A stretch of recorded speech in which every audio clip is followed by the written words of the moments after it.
Anthony, what a wonderful podcast we had again this week with the amazing Dr. Julie Granger.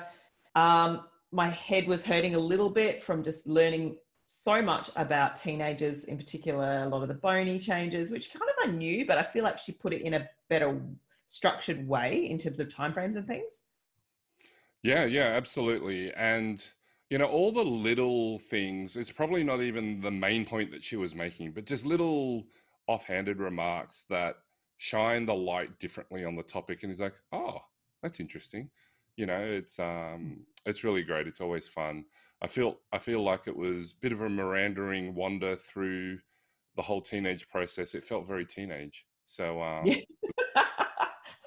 And I think for anyone who's working with kids of that age range, between, I guess, 10 and 20, really, we talked about how they're not very well serviced generally by healthcare practitioners. We kind of have the paediatric physios, and then we have the adult physios, and the teens are kind of thrown in the middle. And we talked about why teens are different and how we need to support them through their injuries and getting back to sport and things like that, and just really treating them like a niche group that they're kind of not at the moment.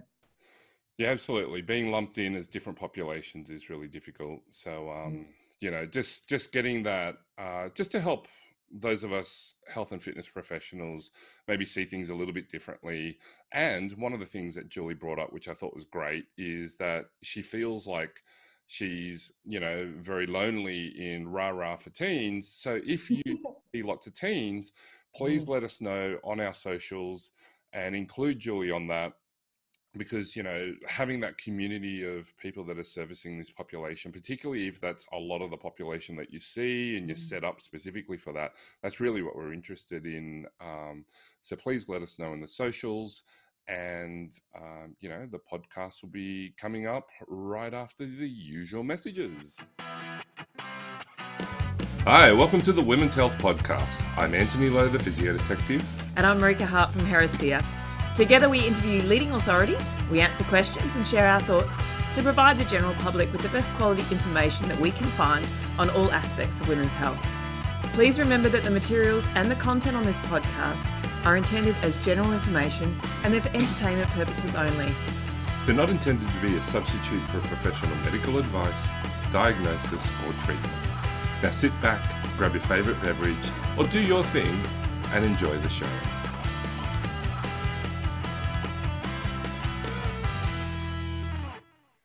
Everybody, welcome back to the podcast, and it's great to be back. Marika, welcome. Trusty co-host of teens. How are you going?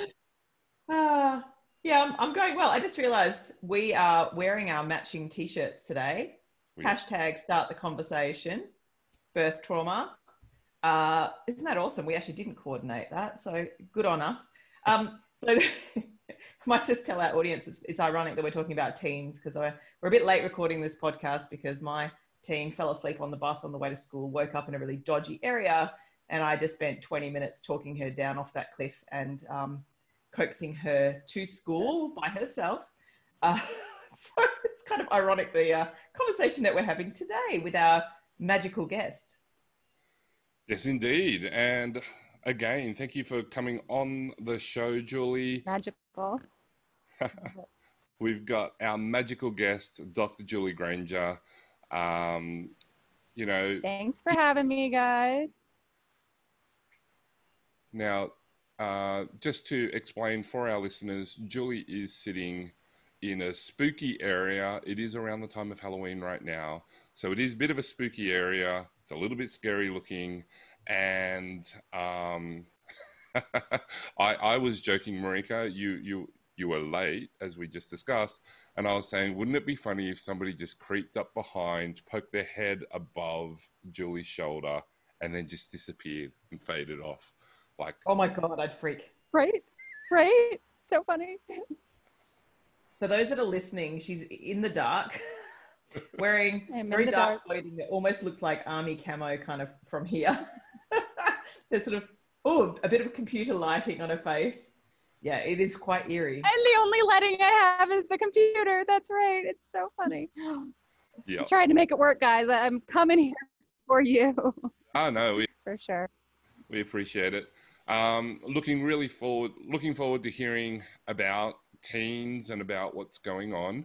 How is life in America right now? Life in America is full of excitement. We've got, it's almost Halloween, as you said, and there's, a lot of beautiful weather going on, at least where I am. Fabulous outside, just completely perfect fall weather. And, other things are happening in America. There's an election going on. There's people who are sick with COVID. There's just, all sorts of fun going around for sure. I'm doing well though. That's good to hear. So how to speak teen, I know that you have this passion for teenagers and providing healthcare for teenagers and helping other health and fitness professionals provide great quality care for teens. Aren't they just young adults? And I'm, for those who don't know me, I don't believe that, but just trying to start a conversation here. Leading the witness. Your Honor. Yes, they are. Oh, we're done. Okay, that's all you need to know. They're just small people, smaller people. Some of them are bigger than me. Can you tell us about teens in general and why it might be important in terms of healthcare? Well, teens definitely are not small adults, although some of them are bigger than adults for sure. And they're also not big children, which I think we can see them from two perspectives in healthcare.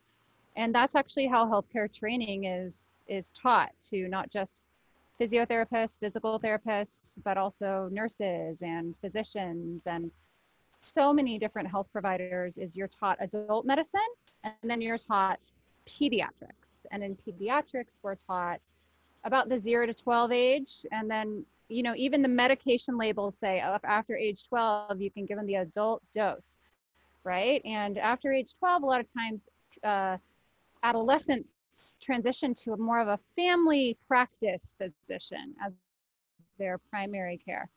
And so we kind of have this big crack in the health system where first and foremost in health training, there's a lack of knowledge on a very large age population. It's actually 50% of the pediatric population, which I consider under 21 developmentally, is an adolescent, is a teen, okay, 50% of them worldwide. And then we have that disparity in education, and then we have the disparity in terms of the delivery of the healthcare model because of that.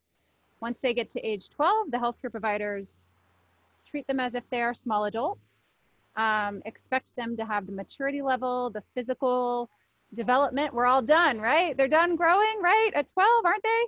And then medicate them as such. And so you see that teens aren't treated the right way. Not that there's a right and wrong, but they're not treated age appropriately on the level of their bodies, their minds, their spirits, their emotions. So things just fall apart by the time they turn about 12, maybe about 10, really. They start to transition into adolescence. That's such an interesting point. I never really thought about that, but you're right in terms of the medications that you give the kids. And my daughter, she's 12, she's 5'6", and she, weighs 50 kilos or whatever. So she's the size of an adult, but she's 12. And, emotionally and in all other ways, physically, she's not an adult. Oh, right. Yeah, but in terms of medications and how some healthcare providers would see her, I would imagine would be as a small adult. In terms of that transition time, because I guess for us growing up a few decades ago, the teen or puberty kind of seemed to be a little bit later in my mind, maybe 13, 14. Uh-huh. There does seem to be a shift a little bit earlier.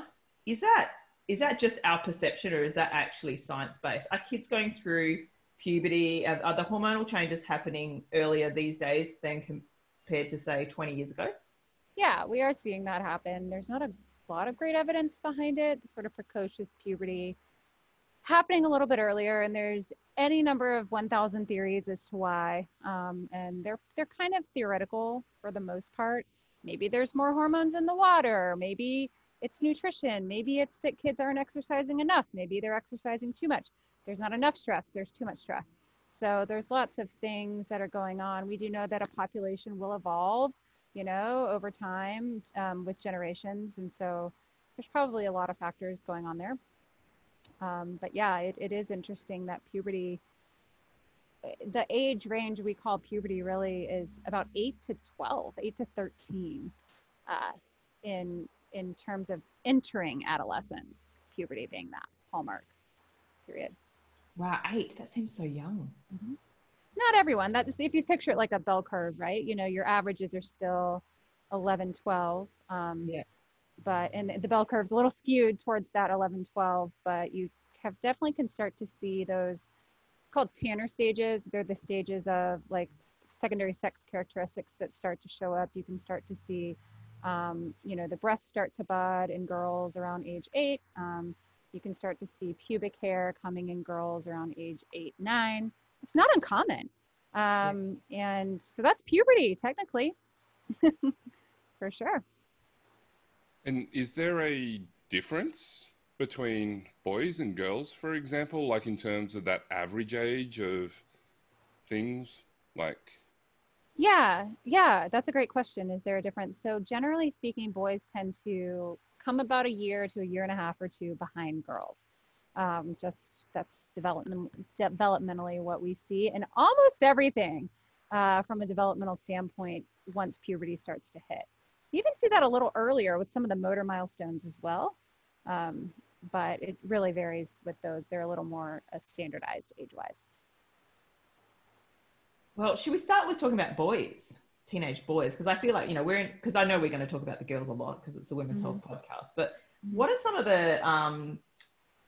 the things that you'd love to talk about in terms of teenage boys, Julie, that maybe we don't really consider as healthcare professionals that maybe we need to, have a little bit more awareness of in terms of working with them in the clinic, things to look out for, better ways to manage them? I know that's a massive question, so feel free to peel that back to a couple of important points.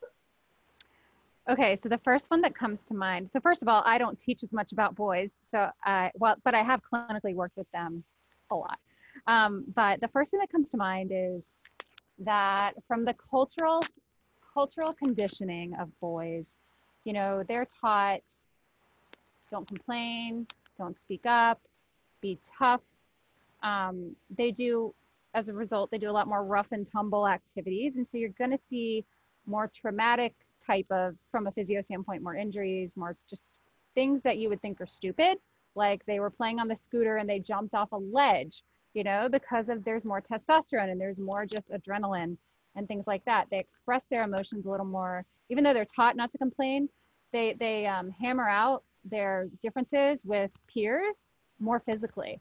So they're in more fights. There's just more, dealing with things much more directly with their peers. But with themselves, when it's their own health conditions, they don't complain. They're not supposed to talk about pain. And so what we tend to see is a lot of bottling up of the truth, or hiding of the truth, or being conditioned or reinforced to suck it up. And so they tend to wait. They're taught to, as a result, to wait until something is a complete mushroom cloud, 911 emergency, to do something about their health. And we see that throughout adulthood, right? Like men never seek healthcare and don't speak up, and they don't share their feelings and all those types of things. So that's the biggest thing I see in teenage boys, is they are tough nuts to crack sometimes, to kind of get in there and connect with them and let them know that it's okay to be vulnerable and say that something hurts and speak up and share about their health or their feelings or anything like that. It's definitely an interesting thing. Like even my boys have raised the toxic masculinity thing, Yeah. Which is interesting. And then, what that looks like as well. And then seeing them do it at the same time as complaining about it, at the same time as not complaining about it, but even endorsing it. it's like, they say adolescence is a confusing time. It's confusing for me as a parent too. I think it's confusing for everybody. Well, we see it so much in the media though too, Anthony. If someone gets a big knock on the head on the footy field and goes back out there, oh, he's a champion, look at him, he's so tough. Yes. He's really lauded as being, this superstar. And we're trying to, especially with the concussions and things, it's like, okay, can we not praise that sort of behavior? Can we just say, oh, look, he's come off the field, he's taking care of himself, he's looking after his long-term health. What a superstar. He took some time off, One you of could celebrate those things. Yeah, it's like, if we have time for stories, I watched the UFC fight with my son, so we got up early, we got up at 4:30, we went to a fighter's house. He's a fighting coach and a fighter. And we spent all morning talking about fighting and watching. But one of the interesting things, number one, I know my son wants to fight. And I said to him, look, this is why I'm concerned, but I know that if you're going to do it, I'd rather you tell me so that I can be there to help you. So for me, the whole harm minimization for the last 2 decades, that real, in Australia, we shifted to harm minimization over, no, you should just not do it, right? So it was about 20, 25 years ago, they put an injection clinic in the city and there was a massive uproar. In Sydney, that is, and it's been great because lots of lives have been saved. So harm minimization for me has been my whole health career. And then the other thing was Justin Gaethje, who got beaten by Khabib, the greatest pound for pound MMA fighter. He was talking about, I didn't take too much damage. It's really good. Like, he talked about thinking about his long-term health and how many hard headshots he's taking and how that really influences how he plans and how much recovery he had. Like, I thought it was a really great thing to change. In terms of learning how to speak about that with boys, I had no idea what to do. Like, I'm just presenting my side of things. Do you have any tips on those sorts of interactions with boys? How to counter that toxic masculinity thing, how to change the conversation? Yeah, I think, it's never too late to start having those conversations and righting the ship. It's always best done as early as possible in a boy's life.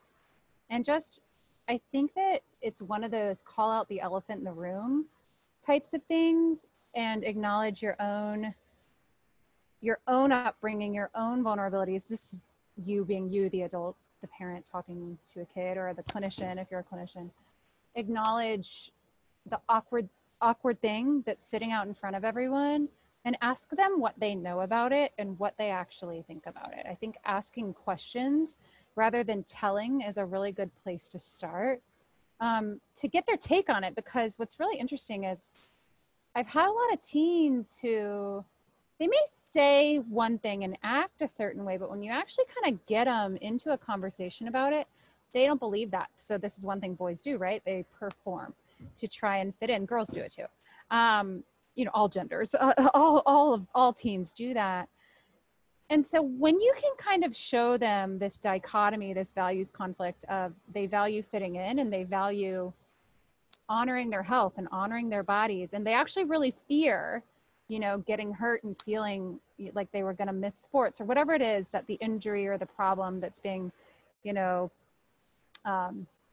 romanticized in the media or whatever, then you can start to break it down and, start asking really challenging questions, open-ended what and how questions. Okay, but what would it mean if you continued to play football after you got a concussion when you weren't supposed to, right? What does that actually say about you, and what does that mean about your values, what you're actually practicing value-wise?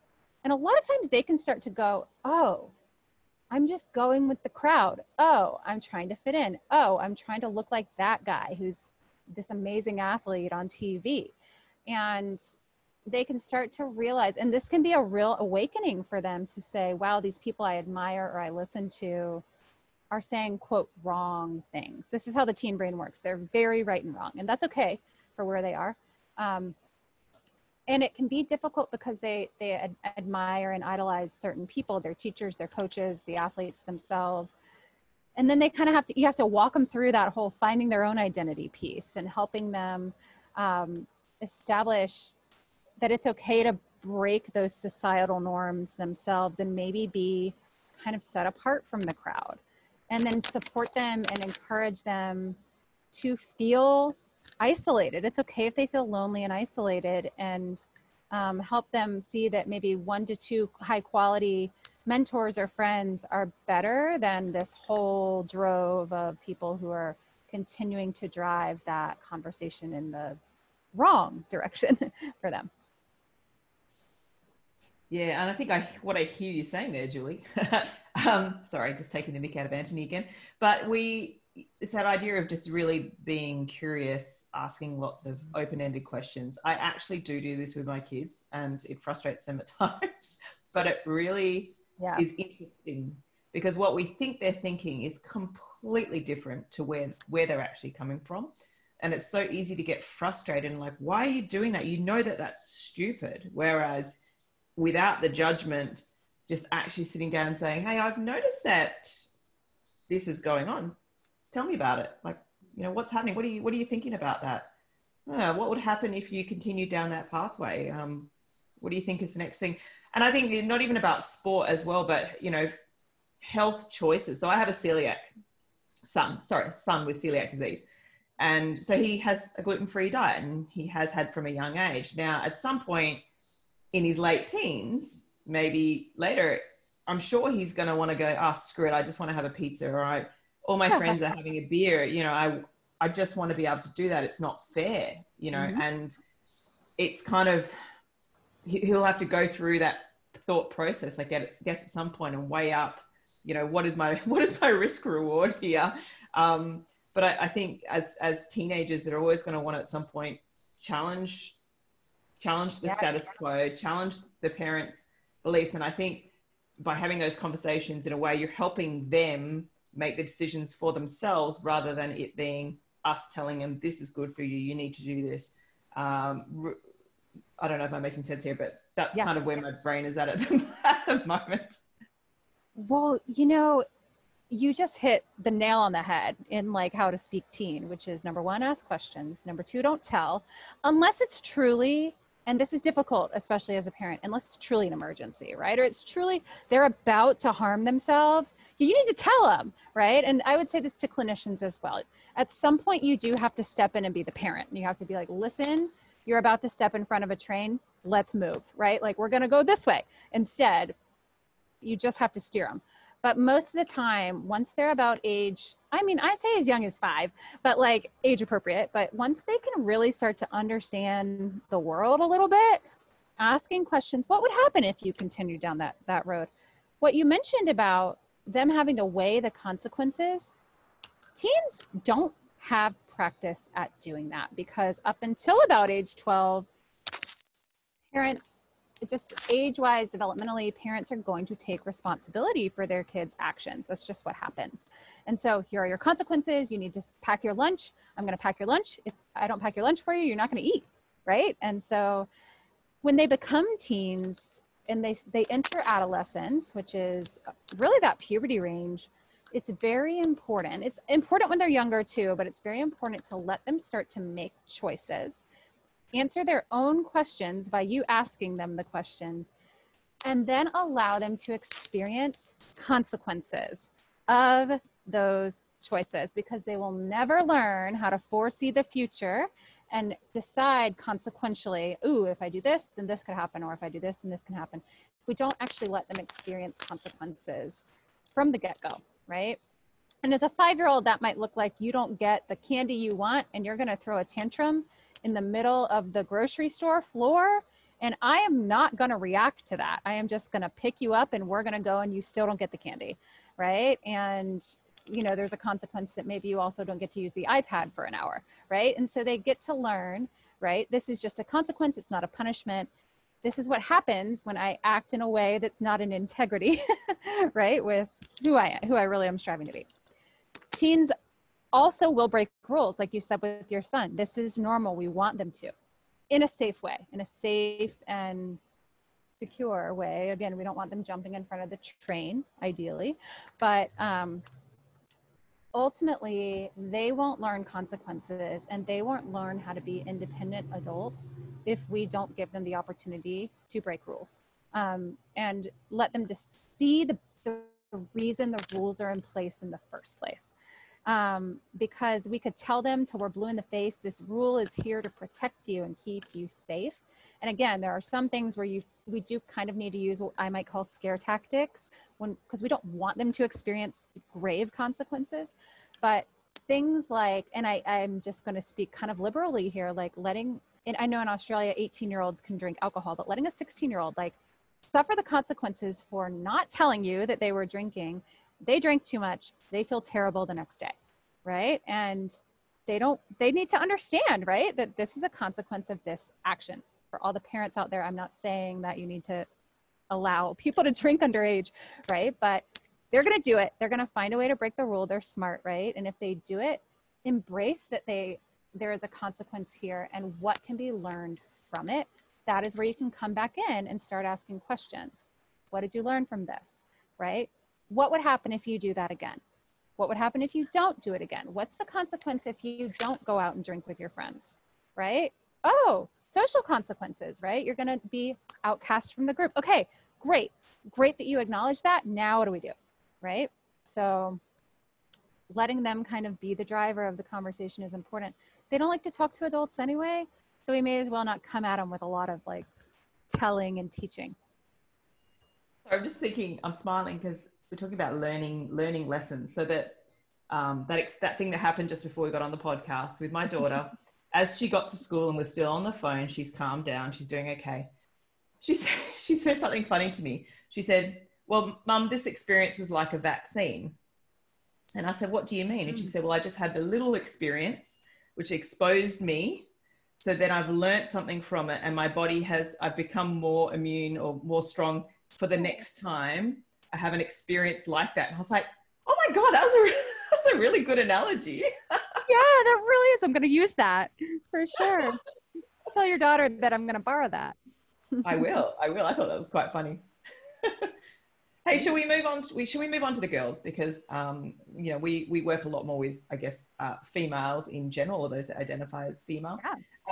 Do you have, so let's kick the ball off then, and let's talk about puberty and some of the changes that happen for the girls. And, you know, again, you know, maybe some of the things that we need to consider when we're working with teenagers, because I know, like working in sports clinics, which Anthony has done as well, you know, a lot of the teenagers are really just thrown in with physios who come from less of a paediatric background. And so they're traditional musculoskeletal or sports physiotherapists. We probably get little bits of training in particular things like, you know, Sever's disease or maybe some of the lumbar spine stress fracture. You know, there's like bits and pieces of things, but I personally don't feel like we get a lot of training with adolescents. So I'm really interested to get some good tips from you. Yeah. So, I mean, first of all the things I just said about consequences 100% applies to girls or those who identify as female or those who are genetically XX. I'm going to use all the terms here. But from a just musculoskeletal perspective, everything developmentally that happens in the immature skeleton also happens earlier in girls, 1 to 2 years as well. And growth plates, you mentioned, you say Sever's, I say Sever's disease. So that's usually one of the first, it's called an apophysis, starts with an A, apophysis. That's the bony attachment of a musculotendinous unit or a ligament on the bone. And that's in the heel, the calcaneus. That's usually one of the youngest sign that a child is going through a growth spurt, because that growth plate is open. And you can't really get a growth plate injury unless the growth plate is open and growing. And so that they're at risk when they're growing, which really the Severs can be as young as 7 or 8. So really the growth plate opens before they actually grow. And then, so you can start to get conditions quite earlier. And usually it's an overuse injury. That one, for example, you can get Osgood-Slaughters, which is similar. It's on the tibial tuberosity in the knee, similar ones in the pelvis. And so the older they get, the higher up the problems go in the limbs. All right. And so you see the same thing very similarly in the upper extremities as well. So you see elbow issues and then shoulder issues too. But what's really interesting is people always ask, I love this analogy, is to think of children like puppies. So you think of puppies with the big, big paws, right? So the first thing that grows are the feet, and then you see the lower leg grow, and then the thigh, the femur grow. And so at first they have these really big feet, and it doesn't match their body, so they look awkward. And this is very awkward looking in girls. I think for girls, they look so much more awkward than boys. And then their limbs grow, their arms and their legs. They have these really long legs and still huge feet, and a very short little torso. And I always think it looks like an awkward giraffe. So we've got puppies, and then we've got awkward giraffe going on, right? Because giraffes have this like small torso compared to how long their limbs are. And then lastly, what happens is the pelvis will then start to widen. That's where you start to see the pelvic apophyses start to open. And you see the musculotendinous overuse issues there. On the ASIS, the AIIS, the ischial tuberosity, those are usually around 13, 14 those start in girls. And then after that, the spine will start to, the vertebra, the vertebral body will start to broaden and get taller. And that is what causes the spine to grow. That's the last thing. And the spine actually finishes its growth between 25 and 30. Fun fact. So some people who are watching this, who are in your 20s, you're still growing, you're still a teen in my mind. And what's interesting is what I didn't mention are the epiphysis, the growth plate that is actually responsible for the long growth. And so those are also at risk when the growth of those bones are occurring in different parts of the developmental pathway. And those are where we hear like growth plate fracture. And the apophysis, the musculotendinous attachment, is usually more of a traction type injury, or it can get a little shear, but not as much. The growth centers are more shear injuries or compression injuries. And then you can hear in the apophysis the musculotendinous attachments of avulsions, which do happen. And those are going to be more common the injury in a teen or an adolescent compared to an adult, where somebody might tear their hamstring tendon. Versus in a teen, they're going to see a traction injury of the growth plate, which sometimes is a better injury to have because it's a bony injury versus a tendinous injury. Better being a relative term. That's your musculoskeletal stuff for sure. Basics. Yeah, and it's and it's you know, these little differences can make such a difference, because quite often they're, you know, in the ones that I've seen, you know, it's achy, it's kind of non-specific, it's sometimes there, sometimes not, and you're like, oh, is this the start of Osgood-Slaughters? Because you can't see anything yet, but it's kind of getting there. And then trying to convince somebody about, let me stop. Trying to explain how load management works. Reframe that. You know, just how load management works and why things might be happening so that they can choose. You know, that's always a negotiation, right? It's always a discussion to be had.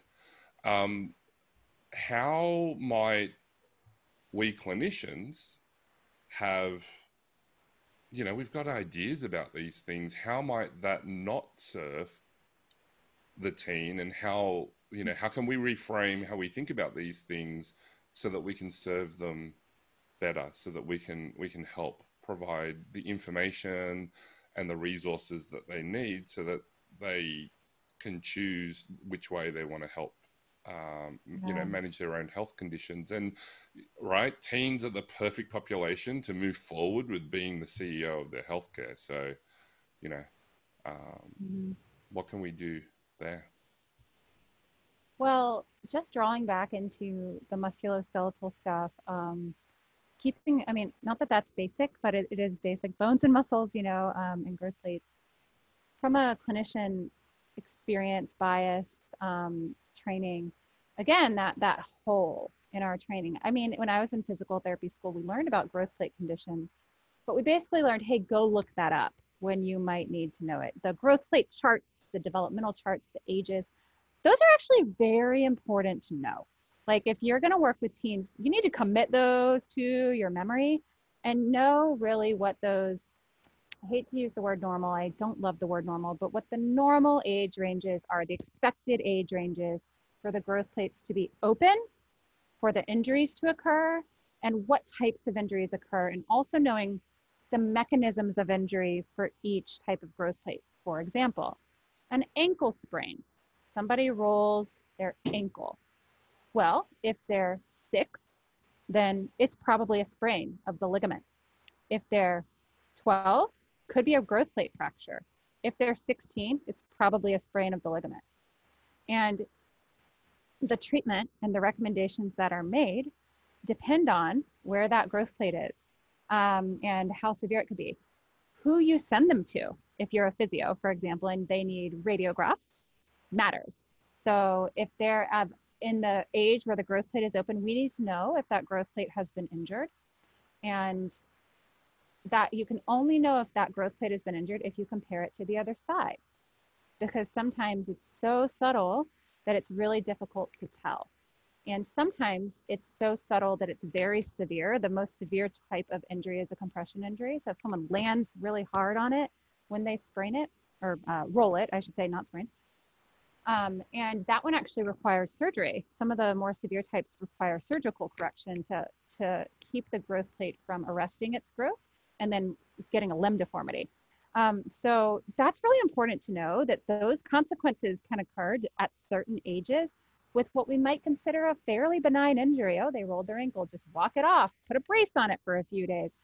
Bracing is okay, depending on the grading of a growth plate fracture, but sometimes they need to be completely immobilized in a cast or a boot. So typically the person you send them to needs to know, first of all, x-rays of both sides whenever you're picturing a growth plate happening. And that applies to the apophysis too, the tendinous attachment, if there's a traction injury, because you have to compare the space in the growth plate that's occurred. And so sometimes sending them to an adult physician or an adult radiologist or whoever who doesn't see a lot of kids isn't going to think to do both sides.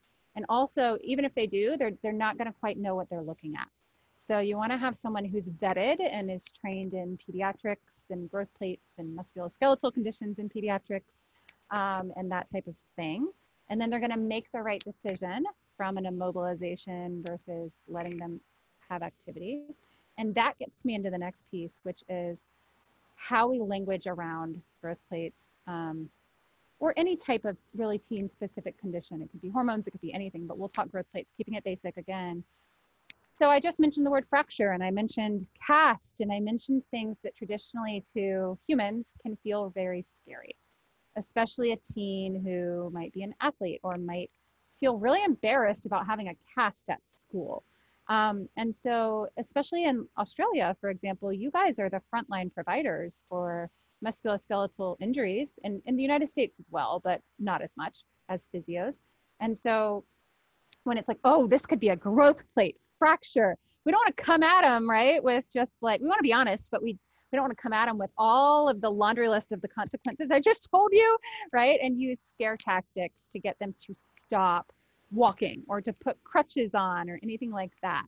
Yes, we want to keep them safe, as we talked about. We want consequences to be learned, but at the same time, there's a really kind way to reduce our own fear about this. Oh, this is this big thing. It's a teen. Oh man, I got to take this really seriously because Julie said growth plate, right?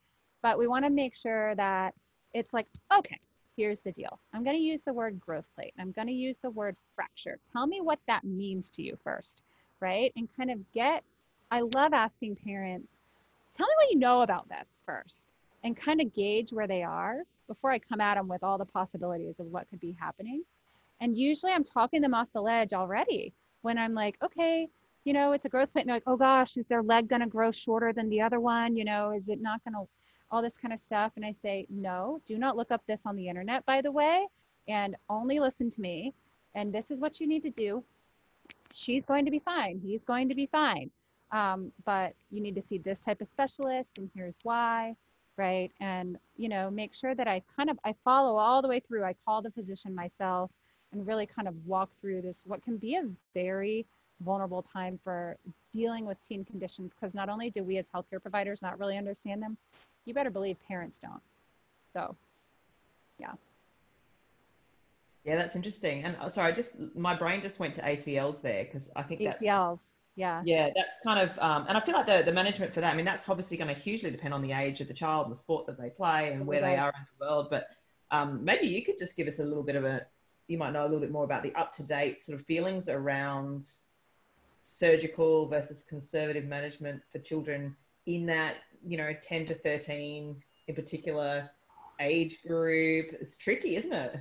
Super tricky and controversial. It depends on who you ask, really. And ultimately, it's one of those like PT, it depends things, right? You know, it really is 100% contextual. So I've seen, I'm going to call them tweens. It's really the tween age, 9 to 12, 13. It's usually more concerning in boys, actually, of do you do surgery or not? Because again, they tend to be a little more rough and tumble. They tend to have trouble following rules. I didn't mention that about boys earlier. And like staying still, right? And so sometimes they won't opt in to do what's called a feisty sparing procedure, where they actually do a different type of ACL reconstruction that doesn't drill through the growth plate in the tibia or the femur in order to put the anchors in. They often opt out of that because it is a riskier procedure. There's a higher fail rate in it for many reasons, because it's just not as strong of an anchor in the bones, and the skeleton's still growing, so it's kind of loosey-goosey in there. And there's a higher fail rate because we probably see more ACL tears in younger boys, in which case, right, you've got this sort of dynamic of, are they going to sit still? Are they going to use the crutches correctly? Are they going to wear the brace? Really? Right? And you can think about your own kids where you're like, no way, that's just not going to happen, right? Like there's no way I can hold them down without completely torturing the child.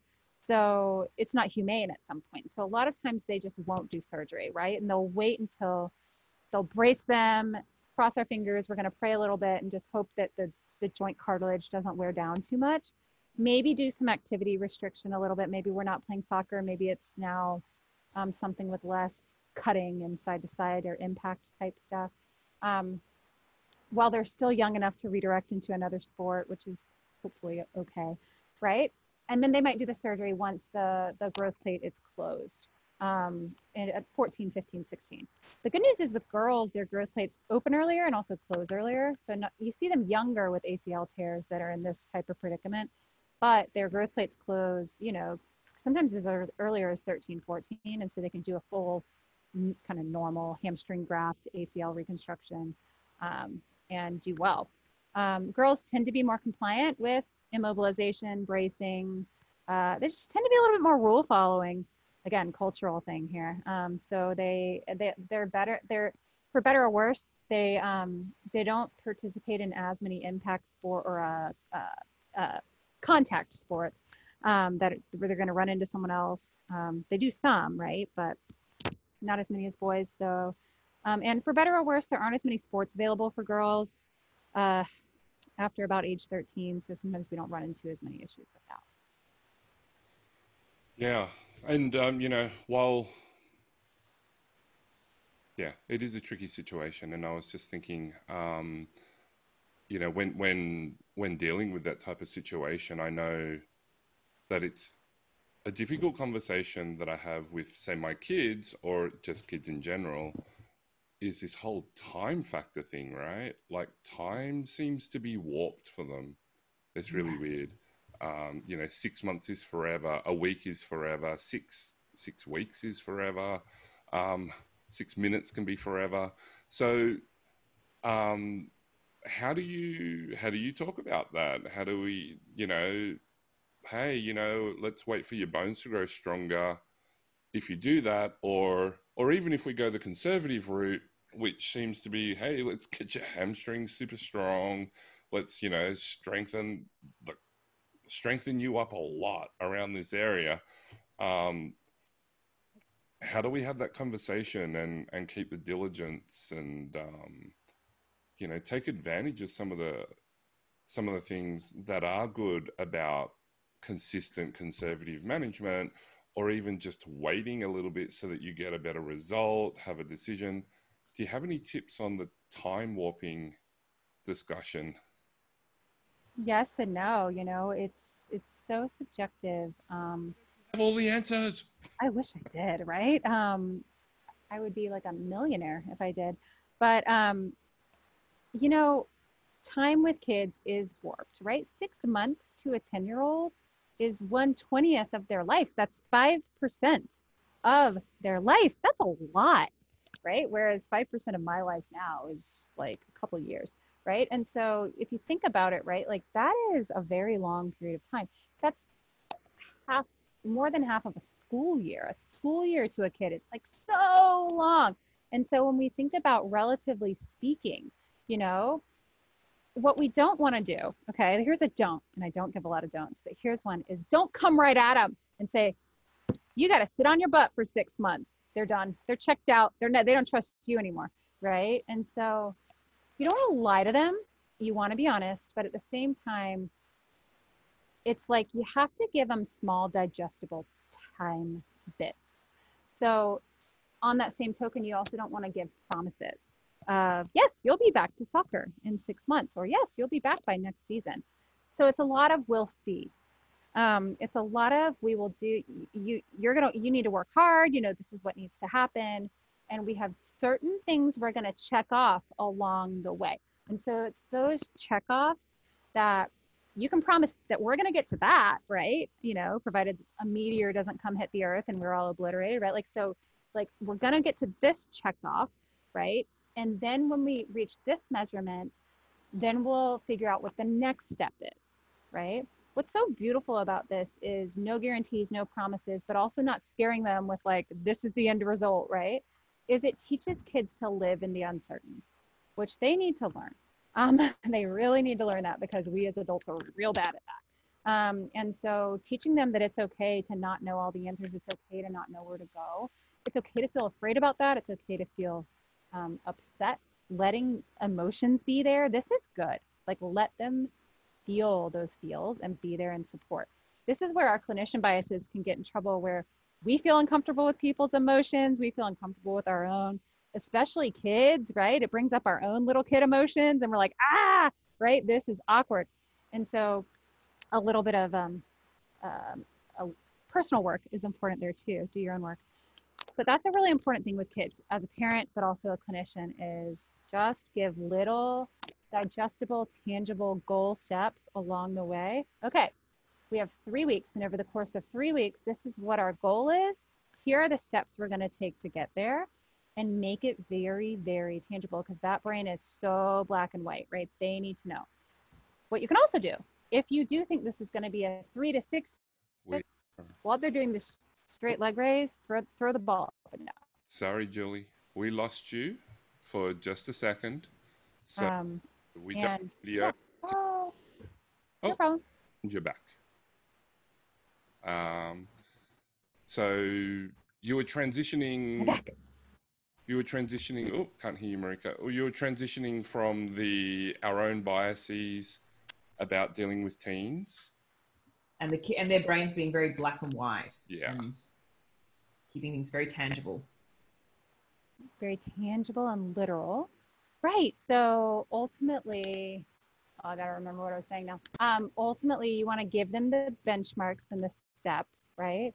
And even though you're not going to tell them whether they can play soccer or not, right? Or how long it's going to be, bring that soccer ball in on day one, even if you know, straight leg raises, right? Like, they let it up there and they bring it down nice and slow. Okay, great. We're going to throw the ball 6 times, right? just to keep their brains engaged in that dream that they want to get back to soccer. What we don't want to do is destroy their hope, because kids are resilient and they can prove you wrong. Even if all the data says that they probably won't get to play soccer again, they're going to figure out a way to do it. I've seen kids with amputations, with tumors in their legs, and if they can do it, a child who has ACL tear, for sure. That's awesome. We did lose you a little bit there, but I think we got the gist. That context, please. Yeah. Gauge that sporting brain, even if it's like the most simple of exercise. Let's bring in the soccer ball if that's what they want to do. Let's bring in the music if they're a dancer, or, you know, tap into whatever it is that they love, that they can see that you're on the same page, that you're heading towards the same ultimate goal. Yes, for sure. Mm-hmm. Yeah, and you know. Oh, go ahead. No, you go ahead. No, because I was going to change the topic, so you continue. Well, I was just going to say, like, other things, right? Like bringing in other kid life things, like letting them pick the song on that you're playing in the clinic, letting them, if you have TV on, right? Like pick the show that's on or the movie that's on, something that helps also distract them. Distraction's a great tool with teens. It really is. And it takes their mind off of the completely illogical things that are going on in there. My 10-year-old was in such a filthy mood this morning, and he just got up on the wrong side of the bed. He was laying on the floor. He was not moving. And I was kind of, come buddy. He just wouldn't. I said, let me put on some music for you. What do you want to hear? And he sort of hadn't done anything but grunt all morning. I managed to come up with a song. I said, cool, I'll put it on if you sit up and have some brekkie. I'll put it on. And like a minute later, he's, you know, dancing around the table. It just couldn't believe how much it switched around. It's music that I just do not like whatsoever. And he knows that. So it was kind of a bit of a sacrifice too. Anyway, we digress. Julie, I know we probably will have to wind up pretty soon, but I just had one last question that I wanted to ask about, because we've talked a lot about the athletes, but obviously there's a large portion of the population of teens who are less physically active, and it can be hard to get the motivation for some of them. And my sister-in-law, I don't know if I mentioned this in the last podcast, my sister-in-law is a lecturer in the UK and works a lot with teenage girls in sport. I should totally hook you up because you'd have a lot to talk about. But she was doing some research in some of the factors that influenced female participation through the teens. And they found that it was simple things like in school, if there were separate change rooms and showers, like the ability to have some privacy. And, you know, there were just like a few factors that they looked at. And I just wanted to know if you had some tips for health professionals and parents, for those of us who have children who perhaps think all sport is evil and never ever want to do it. We're trying to encourage them to be physically active and to I guess, want to do something. I'd love to hear your take on that. Well, you know, I think that the first thing I would do is find out if for them, physical activity is a potential social outlet for them. So it may be that they don't realize, you know, that it's a great way to hang out with friends, to build lifelong friends then that can be the motivation.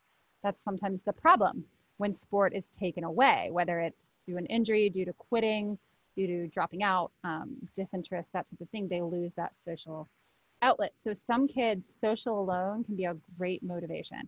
The next I would say is recontextualize what we define physical activity as for teens and allow them to have a really broad sample of things that might non-traditionally be considered sport. So rock climbing, kayaking. A lot of kids who don't like sport actually are quite introverted. And so they don't want the social. They don't want to be around other kids. They're very self-conscious in their bodies. They don't want people looking at them. They don't want people watching them move, right? And so maybe they need to do something that's a little bit more solo and self-driven. Maybe they're the type who needs to go hike in the mountains, you know, or do something that's just ride the Razor scooter, you know, and learn how to go do crazy BMX biking at the cycling park, you know, something that's just a little bit more, again, cranial too, you know, you take some thinking and engineering and things like that. So we don't create a great space in our world for kids who are in the non-traditional movement type of setting. And then what we haven't mentioned is kids who have some type of inclusivity issue with movement, whether that's race, gender, socioeconomic status, physical disability. Gender being females actually have way less inclusivity in physical movement, way less opportunity and access to things. And so there's a lot of kids who fall through the cracks there, teens who fall through the cracks in physical activity because they honestly don't know that certain things exist. Or they don't have access to it, or there's not enough money, or education, or there's a language barrier, or there's something happening, right? And so from a physio standpoint, from a clinician standpoint, there's a teen who comes into your clinic who is like, ew, gross exercise, right? Like, or just is modest and self-conscious, you know, that's a piece of maybe giving them more privacy when you first start getting them moving, and asking them like sort of like life coaching kind of questions, like, what do you do for fun? Oh, you like coding? Great. Well, we're going to do this balance exercise with the iPad, and you're going to code a website while you're balancing on one foot. You know, like bring in what's really interesting to them rather than alienate them because they're just not movers, you know, and that's tricky in communities that don't have access to swimming pools or don't have access to volleyball courts or, you know, the beach where they could go play in the sand or something like that. So it's a really systemic issue that we need to work on to answer your question broadly. But I think making it fun, really finding out what makes them tick, finding out if they really just don't like to be around people, which is completely okay. And then some teens, back to the social issue, this is where I see an issue in clinics, especially if the clinic tends to trend towards treating more adults or younger children. So you're more pediatric clinic, you're more adult medicine, musculoskeletal clinic. The teens see the adults and they don't want to be around them. And they see the children and they don't want to be around them. And so making sure there's space in your clinician schedule where there's teens coming around each other, so they'll identify with each other and feel a little bit more comfortable and a little more at home. I worked in a clinic that was only teens, 21 at like 6 to 21, mostly 12 and up for years. And it was perfect for that. And they would send us teens who were maybe like higher level of function, but had a neurological injury or a neurological problem, simply so that they could be around teens because they didn't fit in the pediatric neurological rehabilitation clinic. And then I worked in a private practice where there were teens.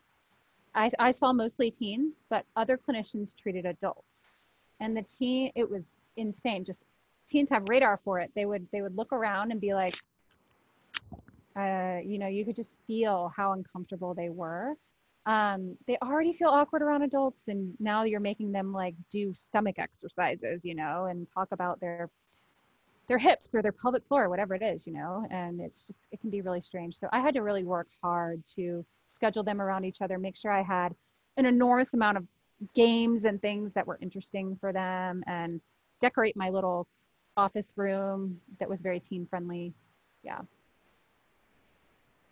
So many great points in that. I love that you mentioned sort of privilege and access and things like that, because I think sometimes we don't ask those questions. We can make assumptions that people have access to equipment, to coaches, to anything. And some people will not have those facilities nearby, will not have those equipment. So I'm glad that you mentioned that, because then we need to find out that information and find ways to be creative, because we can do so much with body weight, can't we? Yeah. Well, and you know, the point of race, gender, socioeconomic status, disability, what I'm speaking to is the broader topic of physical literacy. So physical literacy is the interest, access, and motivation to learn a physical movement skill, and it starts being acquired as soon as a child is moving. So if a child has grown up in a community that doesn't have, like I mentioned, sand, then they're never going to probably learn beach volleyball, right? If they grew up in a community that doesn't have green space, doesn't have parks, right?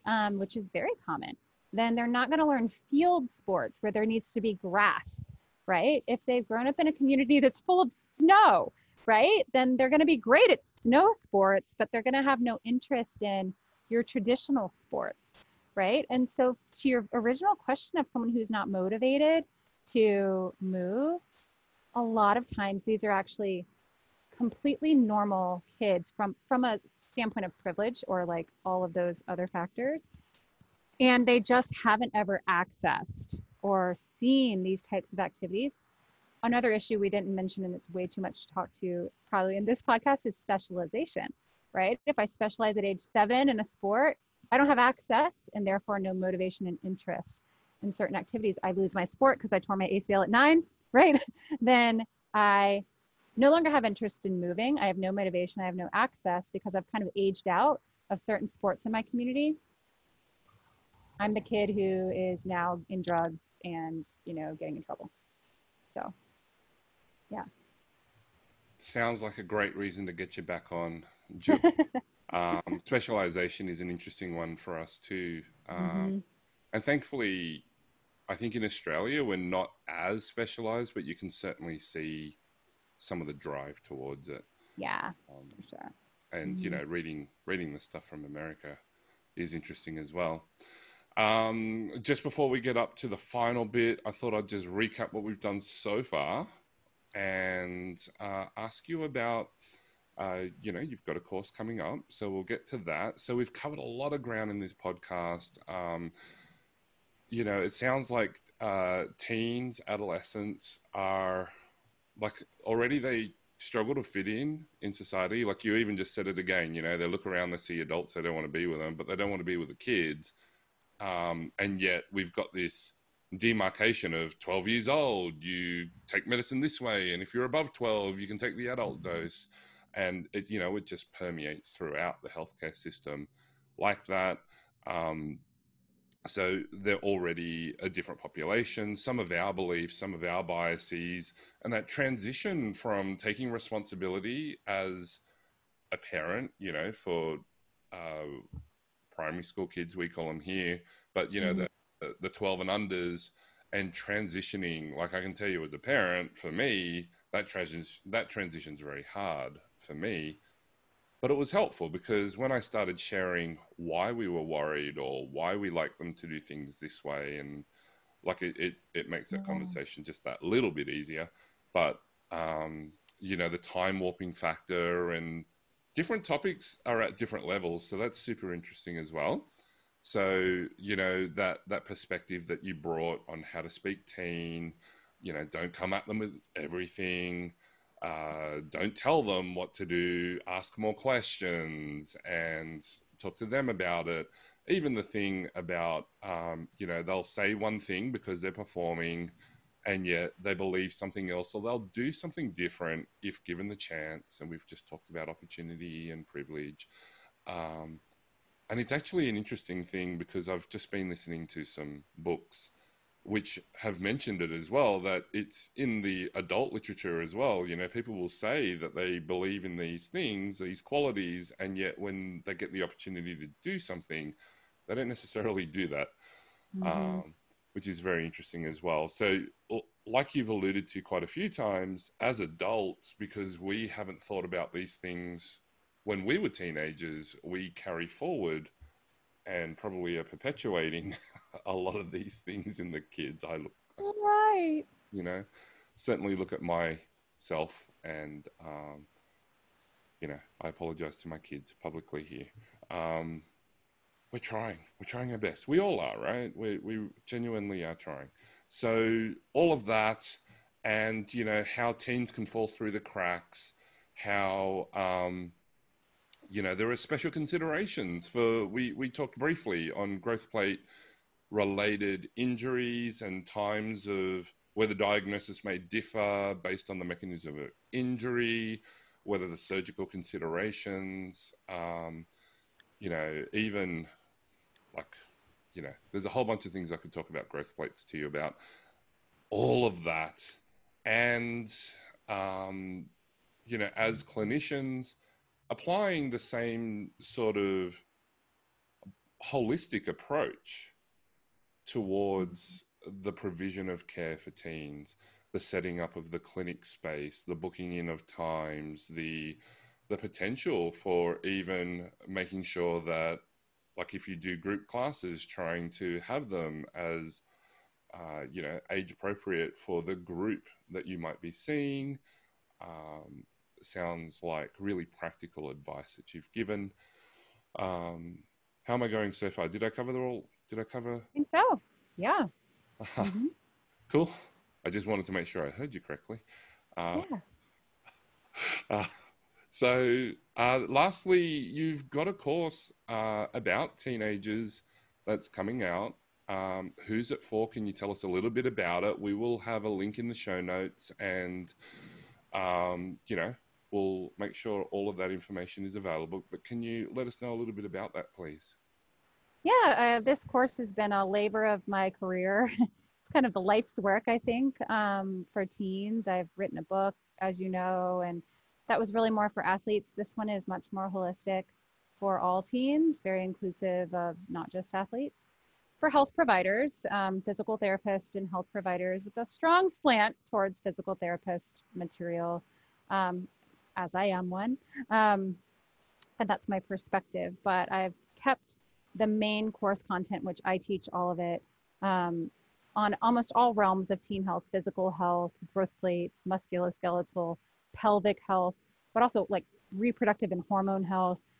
We've got cognitive development, how they think and learn and get educated. We've got emotional, social, psychological development, things about teens. We've touched on some of them, right?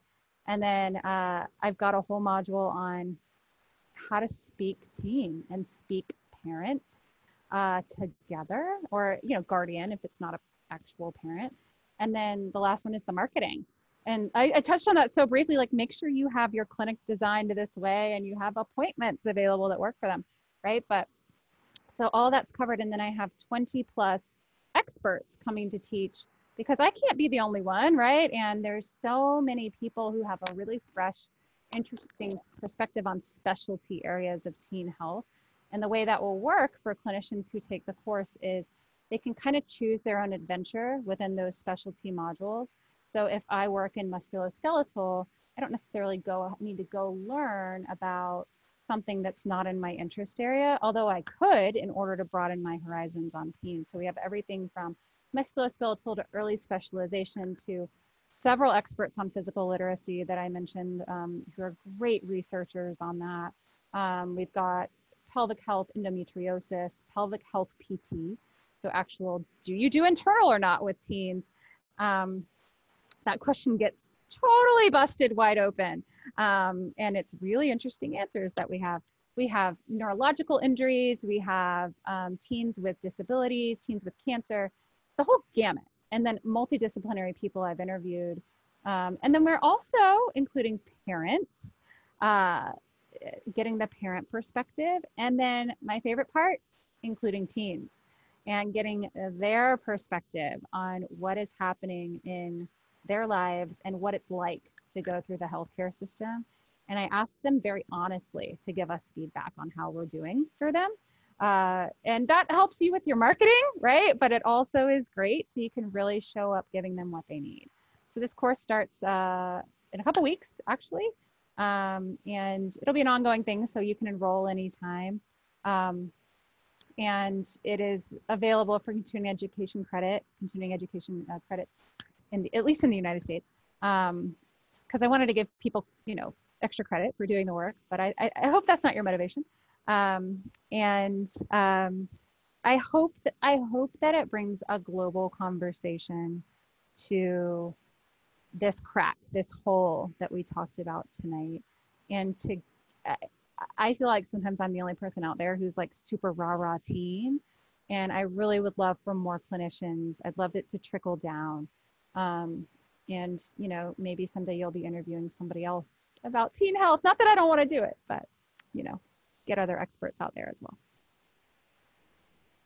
Sounds like you've really jumped into a void that a lot of people didn't even know existed, really. Yeah. And a lot of people are in the musculoskeletal sports world with teen, and there's pretty good research there. But in the rest of the world, it's spotty. pelvic reproductive health. We're behind the eight ball on how we handle hormone issues in teens. We're behind the eight ball on how we handle things like suicide. I have a social worker coming to talk about that.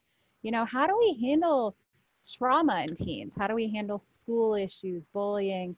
We talk about it and there's like research going on, but the implementation of how to holistically fix the system is very much, teens are pretty much otherwise healthy, generally speaking. They're a low risk category for most health conditions. They don't have heart disease yet, right? They don't have osteoporosis yet for most of them. And so we kind of miss this age group as Anthony said, it's like the age group to start sort of driving and being empowered about their health and being the CEO. We wait until they're in their 20s and 30s, and now there's fertility issues and overuse injuries and muscle, myofascial pain, chronic pain, and lots of mental health issues. And we could have prevented it. I don't know. You guys probably say, I wish I'd known this when I was 12. It's like, and your clients probably say the same thing. So we've got to jump in there and be able to teach them when they're 12, how they can redirect their ships. Yeah, that's such a good point. And I think part of the issue too, for a lot of people working in private practice, is they might have like a teen a week or one or two here and there. And you never really, when you niche into something, when you see something so many times, you start to see the patterns, you start to develop the language, you start to be able to read teens a bit better and communicate better with them and their families. Like that comes with experience and numbers, doesn't it? And I think if you're only getting a couple here and there, that's quite different to having, like if you're in a space that predominantly deals with teens, I can imagine just how much better you get at it by doing more of it. So I think there needs to be more people like really, hitting that target. Yeah, we need those teen specific spaces. But if you do just see a couple here and there, I mean, we've got the course, which is it's all recorded, so people can come back to it anytime. You're like, oh, I need to hear from a teen again, right? Like what am I supposed to say or not say? You can go listen to it. And then I've got a Facebook group that's free, the Health Pros for Healthy Teens group. That is a great place to come in. I do ongoing, it's called Name That Diagnosis. It's like where I throw out a case study and it's the clinician's job to guess what's wrong with me, and actually I require that they speak to me as if I am a teen. And I kind of get onto them when they speak to me as if I'm Julie, right? And I don't know. That's exactly what I do. I'm like, I don't know, I'm 12. You just asked me a question. I don't know what that means, right? And so there's actually there's not a lot of ongoing training in teen stuff. So I'm trying to build a community that also shares ideas, and keeps the conversation going for the people who are dabblers in teen health, as I call them. I just dabble. Yeah, and I think that's amazing. So Julie, how do people find you? Like, what's your website name, your Facebook page? Give us all your deets. All of my social handles are at Dr. Julie Granger. And I think I'm on the Facebook, Twitter, not really, mostly Facebook and Instagram. I'm Julie Granger on Facebook if you want to be my friend. I have my Facebook group, Health Pros for Healthy Teens. That's literally the name of it. You can search it and find it. You guys can put it in the show notes too. And we can give you the link to that too. And then the course is healthyteenscourse.com. You can go read about that and, find out if it's a good fit for you. And if you have questions, you're welcome to email me, Julie at drjuliegranger.com. For sure. Anytime. I love to brainstorm. Well, let's just wrap it up by saying a massive thank you. As always, we learn so much from you, Julie. We're really appreciative of your time, and your course sounds incredible. I can't think of anything that exists that is like that. And I would encourage anybody, well, pretty much in any field really, whether you're in mask, sports, pelvic health, if you're working with kids with disability, just if you're working with that age population, it sounds like it's incredibly valuable. So jump in, go have a chat to Julie, ask her questions. She's very, very kind. Clearly not as scary as other people to talk to. But yeah, massive thank you, Julie. Massive, you're welcome. Yeah. Thanks for having me. It's fantastic. And I'm definitely a confused parent. So, it's going to be fantastic. Thank you for that. And really, thank you for your time as usual. There's so many great things that you're doing out there. And I know you know, we both appreciate, and so many others appreciate, you know, your contribution to our profession, but also not just physical therapy, but for so many health and fitness professionals, as well as parents and clients. You know, it's been fantastic. And, you know, I get nostalgic as February comes around, the end of February comes around, because I do remember Atlanta and all of those things, and where we did get to catch up. And, you know, I miss it, basically. So it's been fantastic. I'm looking forward to catching up with you again. And, you know, for all of you who are listening, like Marika said, Julie's fantastic. Just message her and she'll get back to you. Very, very generous. And thank you very much. And we will see you at the next Women's Health podcast. Thanks, guys. Well, that's it for this episode. Be sure to hit like if you enjoyed the episode and leave any comments or questions below. We'd really like to hear from you. If you haven't already hit subscribe, please do so now so that you can be kept notified when we release our next episode. Otherwise, thank you for listening, and we look forward to having you back with us for another episode of the Women's Health Podcast.